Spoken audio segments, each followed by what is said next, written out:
Bom, boa noite a todos, né? Primeiramente, queria agradecer a oportunidade de estar aqui participando desse debate, né? E é interessante, né, que o professor Goldenberg é uma pessoa que eu posso dizer, professor, que tem uma relação de amizade já de alguns anos, né? Tem uma muito boa relação, apesar de discordarmos muito, né?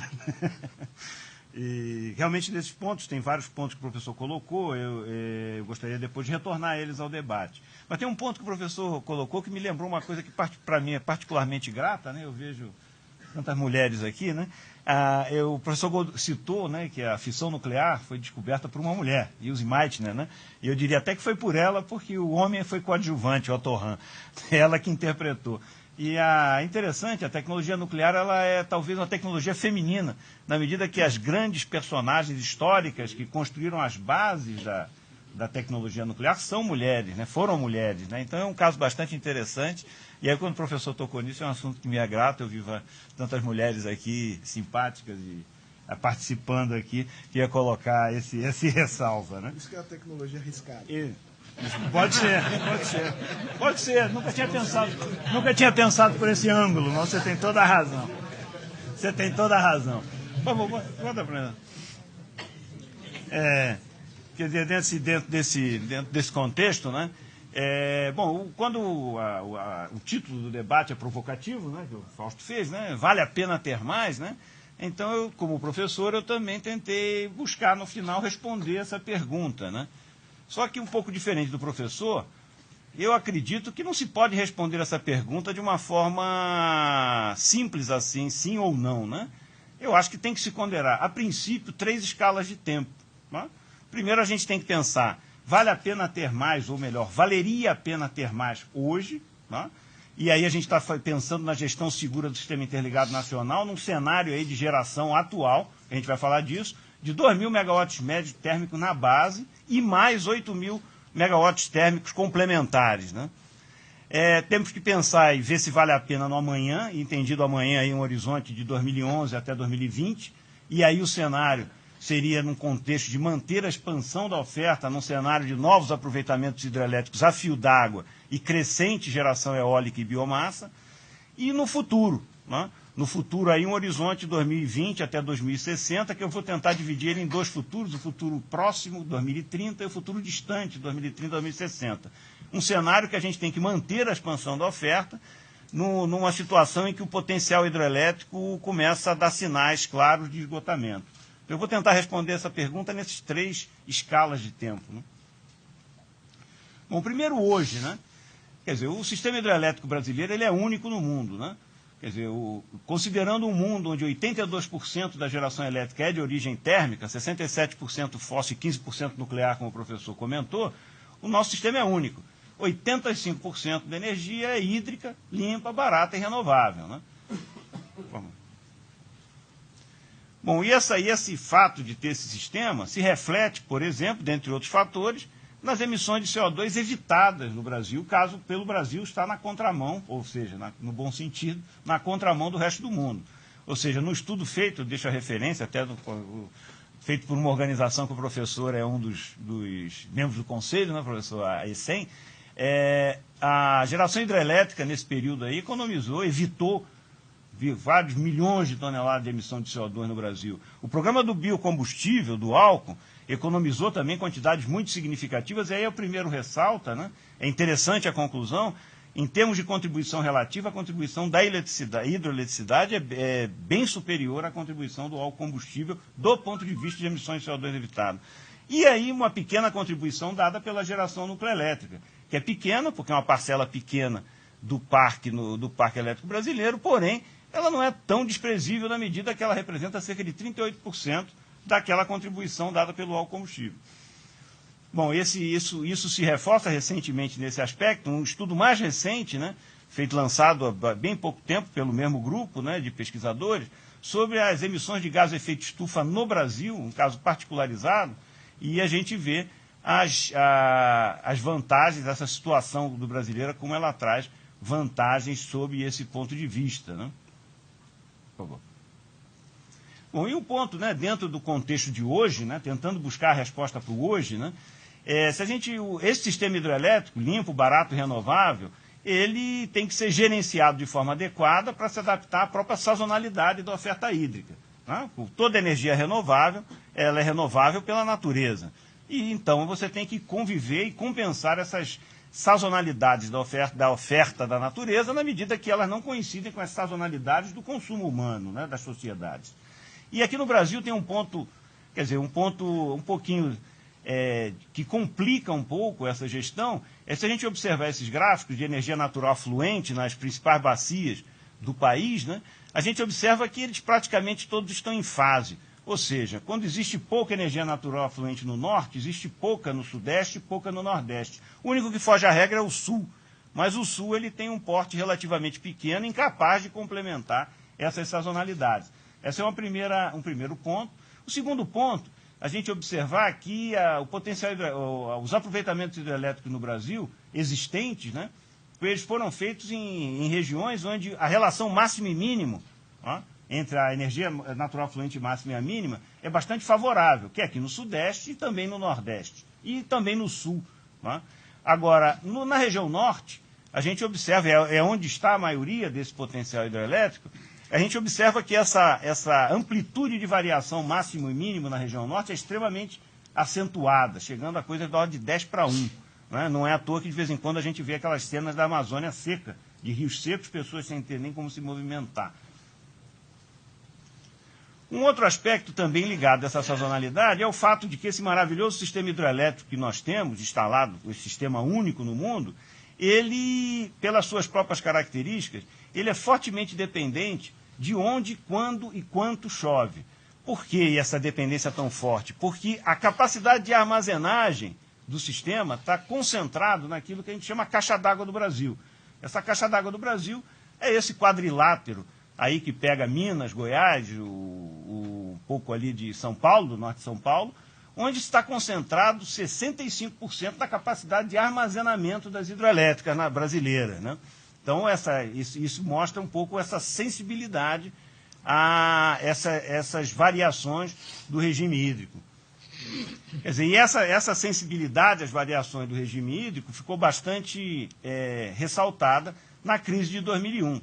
Ou seja, nitidamente, esses gráficos mostram a evolução da afluência, a energia natural afluente no conjunto dos rios modelados como um rio único, o volume armazenado nos reservatórios associados a esses rios que compõem o rio único. A gente observa claramente que a crise de 2001 foi uma crise de estoque de água, onde não havia complementação térmica capaz de possibilitar um gerenciamento mais seguro desse estoque de água, que na época não existia. A potência térmica instalada no Brasil antes de 2000 era bastante limitada.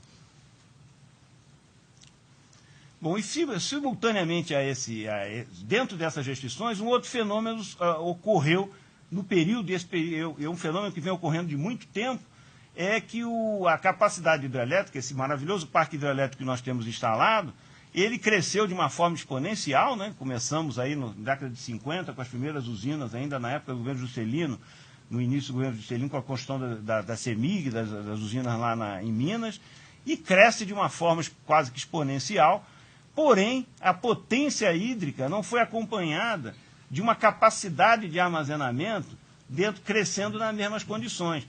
Essa capacidade de armazenamento cresceu a saltos. Houve um grande salto aí na década de 60, no início de 60, depois um outro grande salto no final da década de 80, com a entrada das grandes hidrelétricas, e de lá para cá, o crescimento dessa capacidade de armazenamento, ela cresce de forma apenas marginal.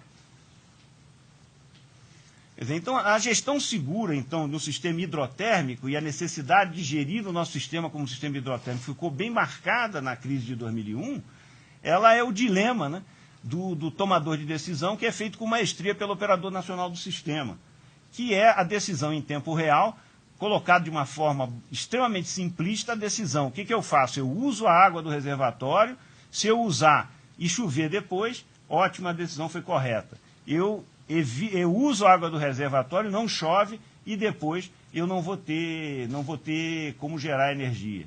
Ou então eu não uso água do reservatório, então se eu não uso água do reservatório, eu despacho a minha energia térmica disponível, e aí depois chove. E aí você tomou uma decisão economicamente condenável, ou então depois não chove, e aí ele permitiu guardar essa água no reservatório. Quer dizer, esse dilema, que essa decisão é tomada em tempo real, ela é tomada em tempo real, em curto prazo, em médio prazo e em longo prazo.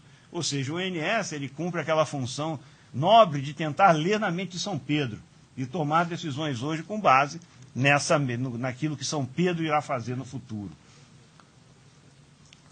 Bom, e se a gente observar também, dentro desse princípio de gestão segura de um sistema hidrotérmico, a gente observa a energia gerada no Sistema Interligado Nacional nos últimos 10 anos, não chega a 10 anos, começa em 2002 é o gráfico, não trouxe os óculos, mas esse gráfico tenta mostrar que as barras azuis é a geração hidrelétrica, como disse, é a base do sistema, porém a gente observa a complementação térmica que o sistema requer permanentemente. E essa complementação térmica é dividida aí entre a complementação térmica convencional, onde aparece o gás natural, os combustíveis derivados de petróleo e o carvão mineral em pequena escala, no sul do Brasil, e a contribuição nuclear para essa complementação térmica. A gente observa que ela tem variado nos últimos tempos de alguma coisa de 7% até 11%.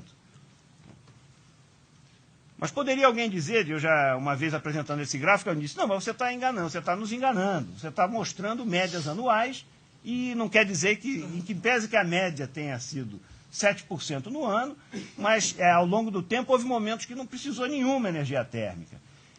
Infelizmente isso não é verdade.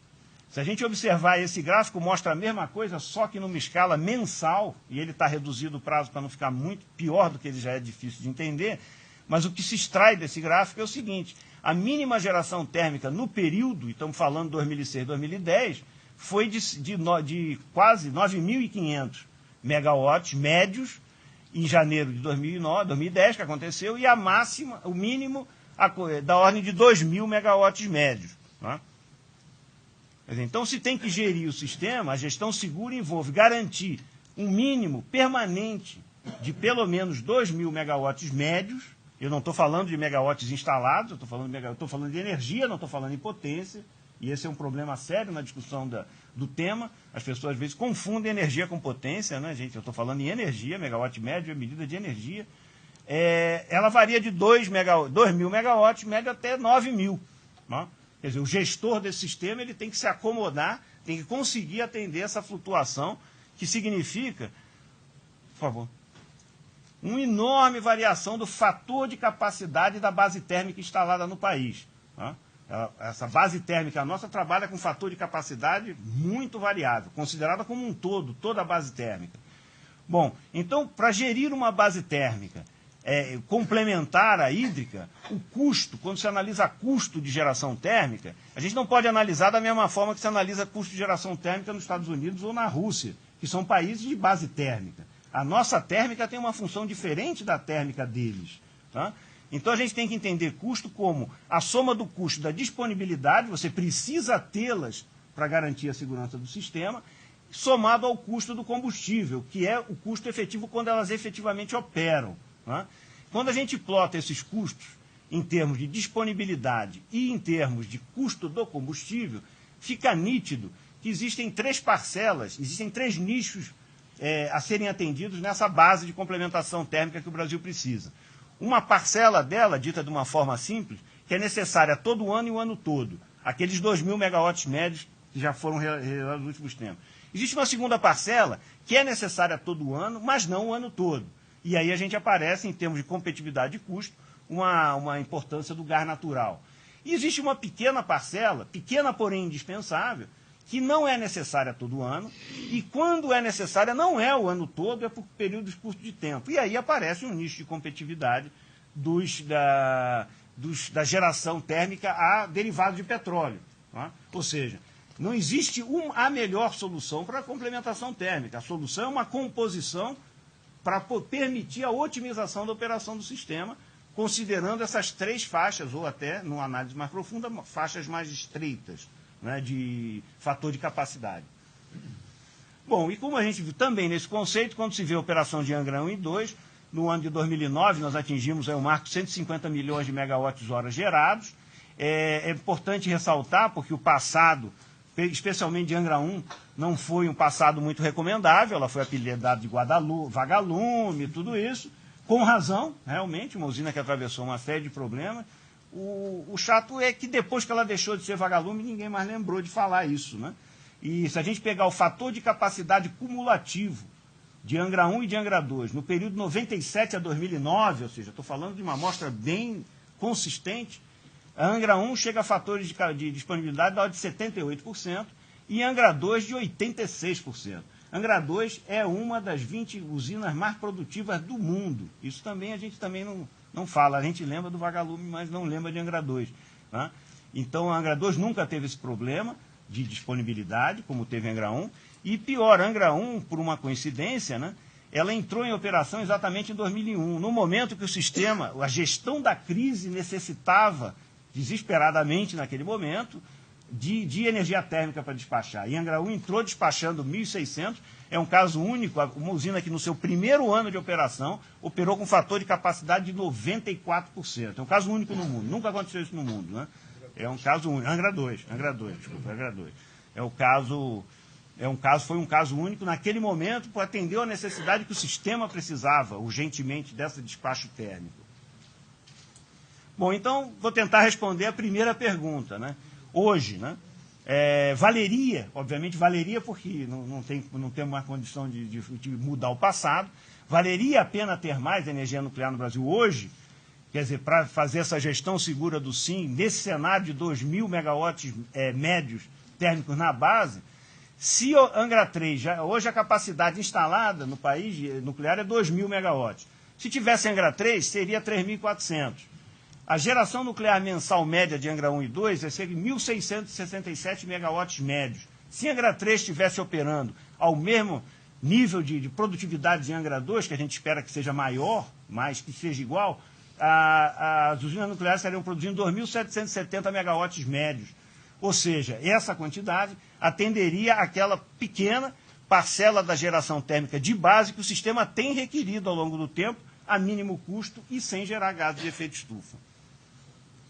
Bom, e vamos falar um pouquinho do amanhã, né? O amanhã, do futuro do sistema elétrico brasileiro, está fundamentado na expansão da oferta hídrica. Tá?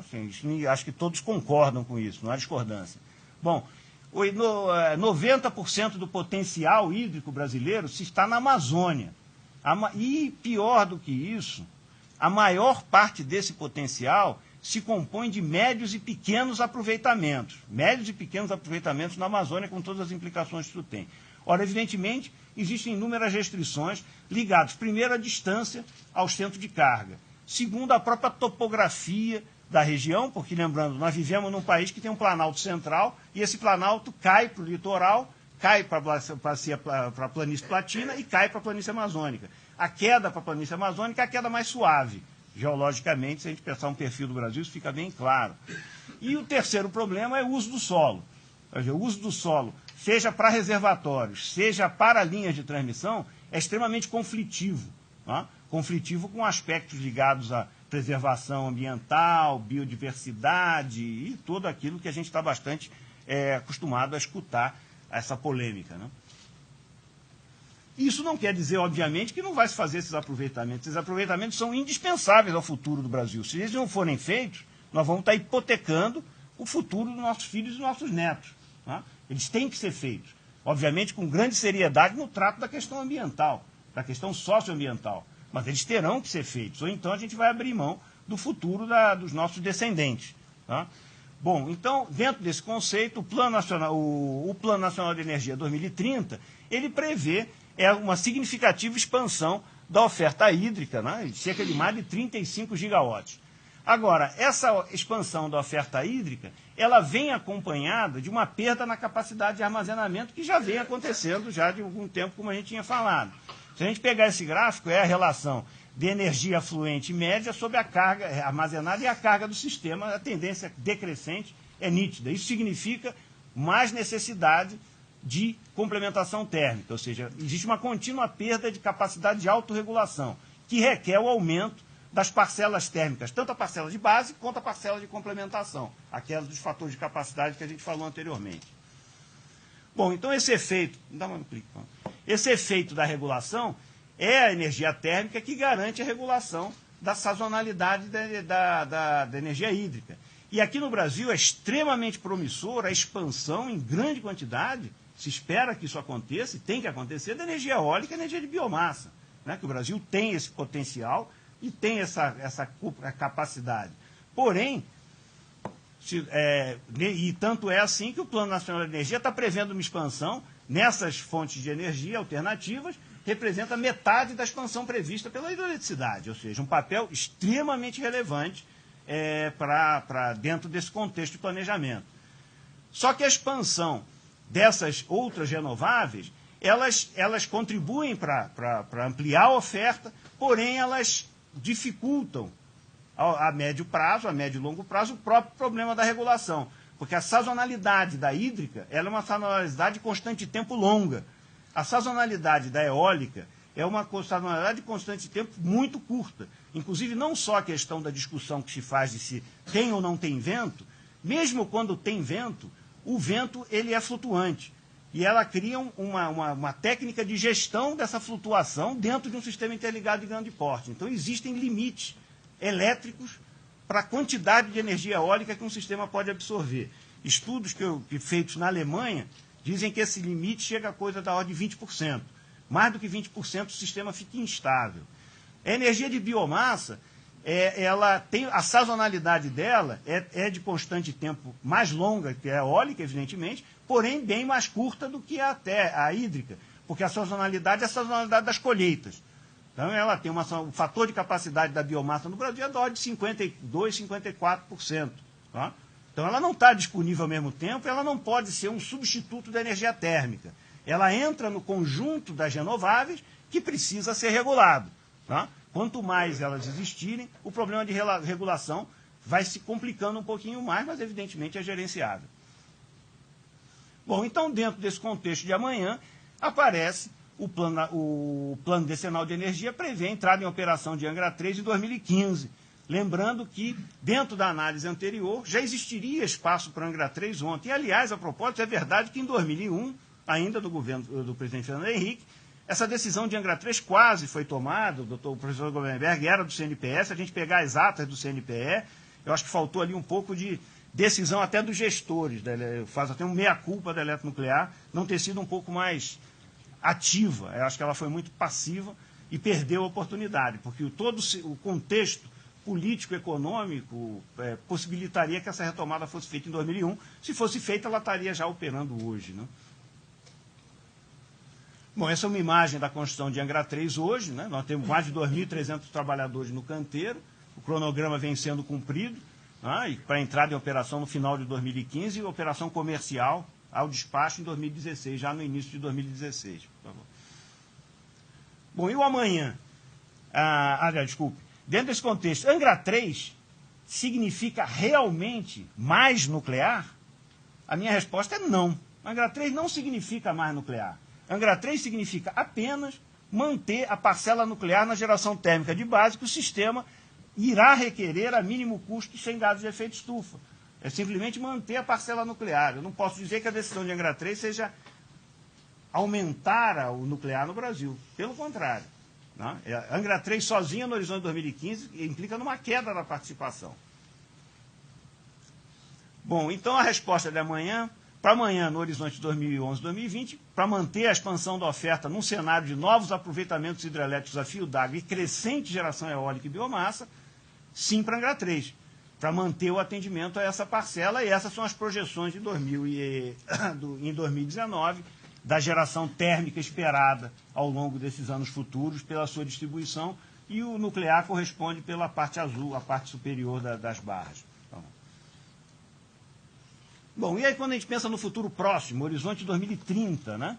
Bom, no futuro próximo, essa tabela é uma avaliação, evidentemente sujeita a críticas, né, feita pela EPE, quanto ao aproveitamento, o efetivo aproveitamento do potencial hidrelétrico brasileiro.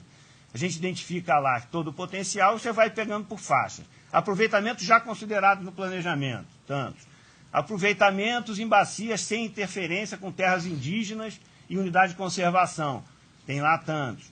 Aí já começam aproveitamentos que exigem interferência com terras indígenas, até que ele vai chegando naqueles aproveitamentos que eles indicam, analisam que de um ponto de vista socioambiental, eles são muito complicados ou quase impossíveis. E a gente vê, é esse o cenário que a gente tem pela frente até 2030, conviver com esse cenário. Bom, então, dentro do horizonte próximo, essa expansão da hidroeletricidade se mantém. Porém, a participação da hidroeletricidade, a expansão não consegue garantir a sua participação na matriz, que é hoje de quase 90%. Tá? Por favor.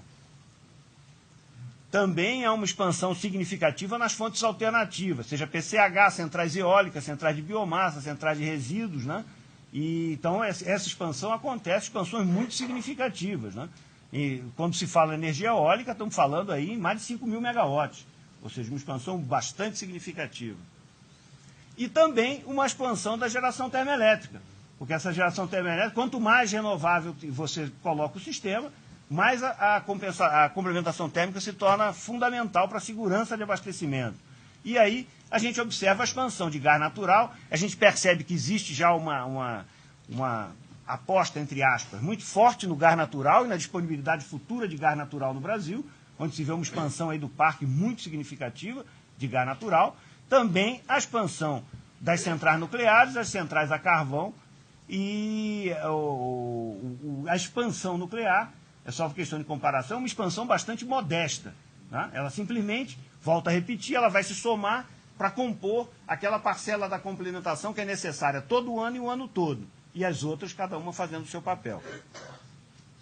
E aí aparece no Plano Nacional de Energia 2030 os 4.000 megawatts adicionais nesse horizonte, sendo 2.000 no Nordeste e 2.000 no Sudeste. Essa foi a origem dos estudos, inclusive, que nós iniciamos nesse setor de seleção de usina, que eu terei prazer, se alguém tiver interesse, em discutir esse tema, mas eu não vou falar muito sobre ele, porque eu não tenho tempo. Assunto que me é grato, me é caro. Bom, então no futuro próximo, né, quer dizer, manter a expansão nessa situação, considerando um crescente aumento do consumo elétrico no país. Esse aumento do consumo elétrico no país é notável, né, é notável. E quando se fala em consumo per capita, a gente tem que tomar cuidado em não confundir consumo per capita de eletricidade com consumo residencial. São variáveis completamente distintas. Consumo residencial é uma coisa, é aquela conta de luz que a gente paga, evidentemente. Consumo per capita, ele associa a cada pessoa em um indicador de toda a infraestrutura do país. Então, não dá para confundir, é perigoso confundir esses dois conceitos. Uma coisa é consumo per capita de eletricidade, outra coisa é consumo residencial. São dois problemas diferentes. E o consumo residencial no Brasil é aquele que mais cresce. A taxa de crescimento dele é maior. Tá? Então, é perigoso confundir isso, que a gente, às vezes, chega a conclusões equivocadas.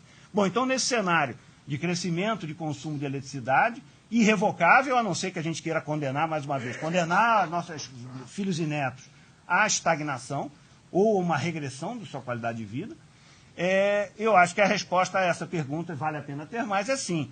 Para atender a crescente geração térmica de base, que o sistema irá requerer, já requer e irá requerer mais, a mínimo custo e sem gerar gases de efeito estufa. Por favor, próximo.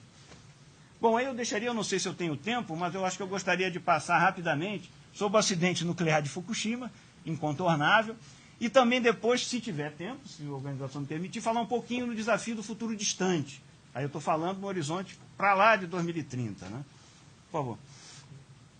Menos de 10 minutos, bom, compacto.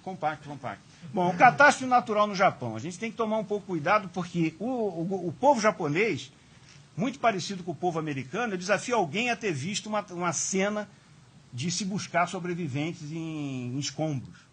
Como nós vimos aqui cenas na região serrana do Rio. Ninguém viu isso, eu acho. Eu não vi. Não sei se algum dos senhores. Ou seja, ocorreu uma enorme tragédia no Japão, que chegam aí a mais de 20.000 mortos, ó, e a gente não viu o sofrimento humano. A gente não viu esse sofrimento humano. Né? A gente não sentiu esse sofrimento humano. Parece que ele não aconteceu. Agora, nós vimos muito imagem da central de Fukushima, ó, que foi um acidente causado pela catástrofe natural. Então, a gente, às vezes, socialmente, às vezes a gente confunde a catástrofe do Japão com o acidente de Fukushima, como se o acidente de Fukushima fosse a catástrofe japonesa. No outro dia eu vi um artigo da Miriam Leitão falando crise nuclear, o Japão tem dificuldade para sair da crise nuclear. E falando da economia japonesa, o impacto econômico do acidente de Fukushima é ridículo perto do impacto imenso que a sociedade japonesa sofreu.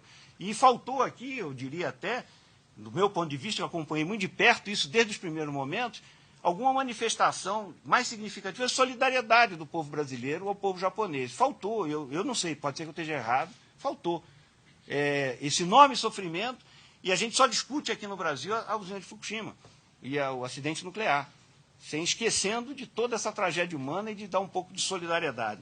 Bom, mas isso é uma posição bem pessoal, né? Mas o fato é, catástrofe natural do Japão, mais de 20 mil mortos, feridos, desabrigados, mais de 100 mil desabrigados, né, aconteceram. A maior tragédia desse tipo acontecida numa região tão populosa e tão desenvolvida. Perdas econômicas estimadas variam 200 bilhões a 800 bilhões de dólares, né, coisa desse tipo. Bom, e no meio de todo esse contexto trágico, na região afetada existiam 14 usinas em operação, naquela região, 14.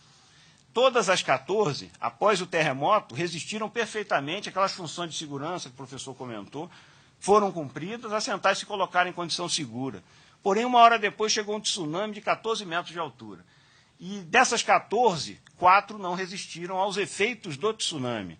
Fundamentalmente, o tsunami cortou todas as fontes de alimentação elétrica que garantiam justamente aquele resfriamento tão crucial, como o professor Goldenberg citou. E se formou o cenário acidental que nós agora já vivemos um pouco até hoje, né?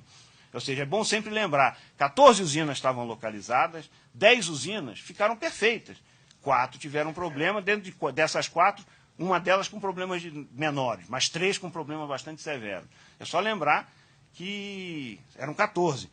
A gente não lembra muito das que resistiram, só lembra das que tiveram problema. Por favor.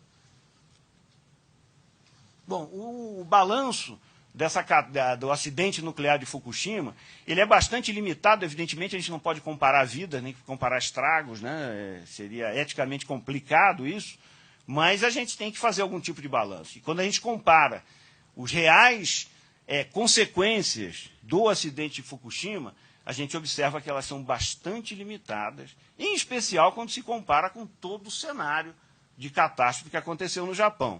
O que não justifica um pouco essa inversão que a gente faz de papéis aí desse caso, né?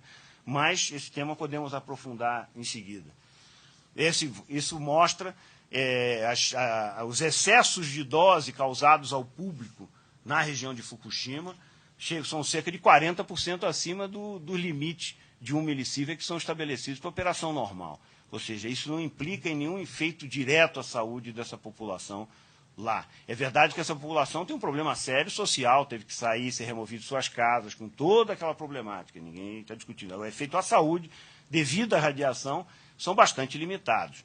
E, evidentemente, houve efeitos para os trabalhadores. Né? Tiveram 4 trabalhadores que morreram durante o acidente, não por radiação, por acidente durante a catástrofe que aconteceu. Alguns trabalhadores, cerca de 10, tomaram doses cerca de 4 vezes acima do limite normal para trabalhadores de 50 milisievert. Nenhum ultrapassou as 4 vezes, 200 chegaram a 100 e pouco. São pessoas que merecem acompanhamento, mas, a princípio, não se vê nenhuma relação direta de que isso vai trazer prejuízos muito sérios à saúde desses trabalhadores também. Bom, e como é que a indústria nuclear está considerando o acidente de Fukushima?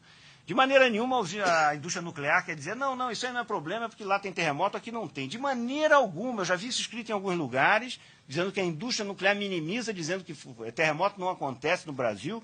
Isso não é verdade em hipótese alguma.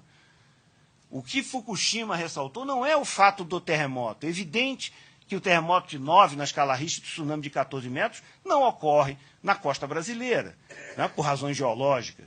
É evidente isso. E ninguém nunca usou isso como argumento para minimizar Fukushima, de jeito nenhum. Fukushima alertou a indústria quanto a 2 aspectos fundamentais. O primeiro é a verificação das bases de projeto para eventos extremos. Tá? As usinas, ao longo do tempo, elas foram construídas e a base de critérios de projeto delas foi evoluindo ao longo do tempo. As usinas mais antigas, às vezes, têm critérios de projeto menos severos do que as usinas mais novas. Então, isso precisa ser revisto. Tá? E, eventualmente, se considerar eventos que não foram considerados originalmente. Por exemplo, no caso nosso de Angra, nós estamos fazendo um estudo, avaliação de um desmoronamento catastrófico de toda a encosta, uma coisa bastante difícil de identificar como isso poderia acontecer e como isso impactaria a segurança. Por exemplo, o fato do terremoto não é relevante aqui no Brasil, mas não é o terremoto que é relevante nesse contexto. O segundo aspecto, importantíssimo, eu diria até mais importante que o primeiro, é a definição de medidas para mitigação de acidentes severos. O tema acidentes severos já é um tema discutido na indústria nuclear desde Three Mile Island. Quer dizer, Agora, o nível de implementação efetiva de procedimento de gerenciamento e meios adicionais é muito variado na indústria. Tá? Por exemplo, nós mesmos, Angra 1 tem mais meios do que Angra 2, por exemplo, tá? Em termos de implementação. Isso vai acontecer. E lá no Japão, isso eu soube de um japonês, me deixou até impressionado, fez na agência internacional, em abril, uma apresentação do representante japonês. Ele, quando apresentou o acidente, ele fez uma crítica severa à TEPCO, que é a empresa que opera as usinas de Fukushima, quando compara o comportamento da TEPCO à Tohoku, que é outra empresa elétrica que opera a central de Onagawa. E Onagawa não teve problema, quer dizer, não teve problema nenhum, suportou o acidente sem problema, porque eles tinham toda uma estrutura já montada, treinada e equipada para enfrentar acidentes severos, coisa que a TEPCO não tinha em toda a extensão. Então, esse é um ponto bastante crítico na indústria nuclear. Isso vai melhorar bastante, vai forçar todo mundo que está indo devagar na implementação fazer isso mais rápido. E aí, inclusive, nós da eletronuclear. Né? Temos em Angra 1 e não temos completo em Angra 2, por exemplo. Bom, e aí quando se fala, outro ponto importante que se fala é impacto sobre os custos de geração. Quando se fala que Fukushima tornará a energia nuclear mais cara, a gente tem que tomar cuidado com essas afirmações. Por quê? O custo da energia nuclear ela tem uma condição única muito parecida com as hidrelétricas nesse caso. O custo do megawatt gerado numa usina nuclear, 70% dele é custo de capital. É amortização de custo de capital. O combustível vale 10% e a operação e manutenção 20%. Numa hidrelétrica, isso é mais ainda. Eu diria aí que numa hidrelétrica, estou fazendo uma aproximação, o custo seria 80%, 85% de capital e mais uma partezinha de operação e manutenção, porque ela não tem custo de combustível. Né? Então, o que acontece com empreendimentos desse tipo? Na realidade, o problema, o custo dele está associado à efetiva produtividade ao longo do ciclo de vida, porque o custo não é um custo corrente, o investimento é um custo inicial que tem que ser remunerado. Então, qualquer melhoria na segurança que se aplica às usinas hoje, elas vão impactar no custo de investimento. Para usinas antigas, o investimento já foi amortizado. Usinas antigas são cash cows, né? São vaca leiteira de cash. E vai ficar um pouquinho pior, porque eles vão ter que fazer um investimento que vai ter que retornar e não vai ter condição de aumentar o custo, vai piorar um pouquinho para as usinas já amortecidas. As usinas que ainda não foram amortecidas é inversamente proporcional, quer dizer que elas têm menos tempo de operação e elas precisam de menos modificações decorrentes de Fukushima. Então, a gente, a grosso modo, eu retomo até aquele gráfico mostrado pelo professor, né? Exatamente, a gente cabe identificar claramente as faixas aí, quem será mais impactado ou não. Eu diria que para as usinas novas, ou seja, usinas que ainda não foram construídas, não começaram a construção ainda, o impacto é mínimo. É mínimo porque a base de projeto é atualizada e o pós-acidente foi plenamente considerado nessas usinas. Só para título de exemplo, o reator AP1000 da Westinghouse, ele suporta uma situação de perda total de eletricidade durante 72 horas. Por exemplo, é só um detalhe técnico, mas isso foi incorporado. Para as usinas que têm de 10 a 15 anos de operação, é o caso de Angra 2, tá? O impacto que a gente prevê é muito baixo, porque a base de projeto já é razoavelmente adaptada e o pós-acidental já foi implantado, pelo menos de forma parcial. Talvez tenha que se fazer mais, talvez não, certamente alguma coisa adicional tenha que ser feito, mas não se vê grandes investimentos. Para aquelas usinas de 15 a 25 anos, eu estimaria que é baixo o impacto. Baixo porque a base de projeto delas talvez precise de alguma atualização e depende do grau de atualização da gerenciamento de acidentes severos e caso a caso.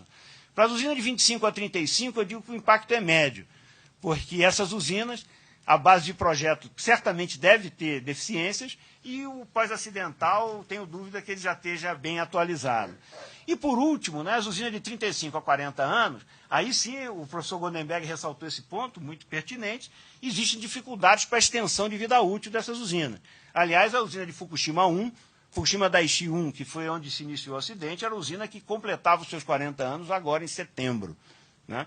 E ela estava em processo de renovação de sua licença de extensão de vida útil. Processo normal, nos Estados Unidos, várias usinas têm extensão até 60 anos. Tá? Esse processo de extensão certamente ficará mais caro. E, eventualmente, a decisão econômica é não estender, porque é mais barato o megawatt novo, eventualmente até de uma usina nuclear nova. Seja mais barato do que estender a vida útil de uma usina antiga. Então, a gente vive esse pacto. O ponto é, o impacto de Fukushima não é no custo de operação, é no custo de investimento. Investimento não são tão grandes, as novas não precisam desses investimentos, aliás, não precisam incorporar praticamente nada, porque elas já vêm incorporadas com essa preocupação toda de acidentes severos. Então, a visão de impacto, eu vejo, são os países que têm um parque muito envelhecido. Não é o caso nosso aqui no Brasil. Parque muito envelhecido, como a Inglaterra em especial, o maior afetado por isso é a Grã-Bretanha, que tem o parque mais velho. Vai ficar muito difícil estender a vida útil do parque parque britânico. Esse é um problema que eles vão ter que gerenciar. Possivelmente, até recentes declarações em relatório feito pelo grupo, até mandei para o professor Goldenberg hoje, né, dizendo que para resolver esse problema é fazendo usinas novas. Né, é a saída. E estou fechando, só fecho com esse último, que eu vou começar a discutir o futuro distante, e aí a gente tem que sempre pensar nesses 3 desafios. Né? Esses desafios são globais, mas eles são particularmente importantes no Brasil, que é como é que a gente vai garantir essa energia, garantindo a disponibilidade dos recursos naturais, não ultrapassando o limite suportável para a biosfera de assimilar resíduo e poluição, e, por último, mas não menos importante, reduzir a pobreza e a desigualdade social. Então, essas são as questões fundamentais que a gente teria que discutir quando pensa nesse horizonte mais longo. Tá? Desculpe aí por ter estourado. Muito obrigado.